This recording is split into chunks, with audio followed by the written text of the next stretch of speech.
Alors, aujourd'hui, on va travailler les angles dans les cercles.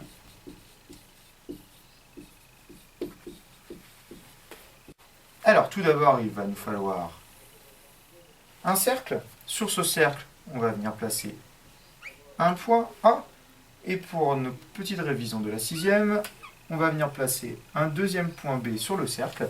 On obtient ici une corde. On va reproduire une corde à un autre endroit dans le cercle en plaçant un point C n'importe où. Avec cela, on vient d'obtenir un angle, l'angle BAC. Cet angle portera le nom de angle inscrit. Pour bien vérifier que ce soit compris, on va reproduire un angle inscrit. Donc, il nous faut un cercle, un point A, donc une première corde, AB, une deuxième corde, AC, et donc voici un nouveau angle inscrit. On va continuer notre travail en créant un deuxième qui cette fois-ci va partir du point A' et qui va aller couper notre arc de cercle BC. On obtient donc un deuxième angle inscrit BA'C. Ce que l'on peut dire sur ces deux angles, donc deux angles inscrits qui coupent le même arc de cercle, ils ont la même mesure.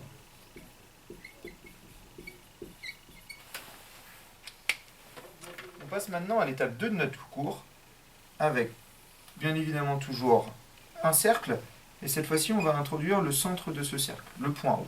À partir de ce centre, on va créer un premier rayon, OB, ensuite un deuxième rayon, OC, peu importe sur le cercle, et on voit qu'on obtient un angle, l'angle BOC. Cet angle, ayant pour sommet le centre du cercle, va s'appeler angle au centre. Alors maintenant, on va mélanger un petit peu tout ce qu'on vient de voir, c'est-à-dire je repars sur mon cercle. De ce cercle, je vais d'abord créer un angle inscrit. On a bien compris que pour un angle inscrit, il nous faut donc 3 points sur le cercle.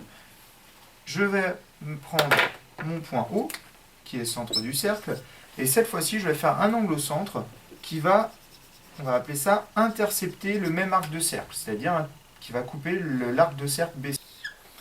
Ce que je vais pouvoir dire sur ces deux angles-là, c'est-à-dire mon angle inscrit et mon angle au centre, la mesure de mon angle inscrit est la moitié de la mesure de mon angle au centre. Un exemple très simple, si j'ai 35 degrés pour mon angle inscrit, mon angle au centre mesurera donc 70 degrés. Ceci est vrai pour tous les angles inscrits et angles au centre qui interceptent le même arc de cercle.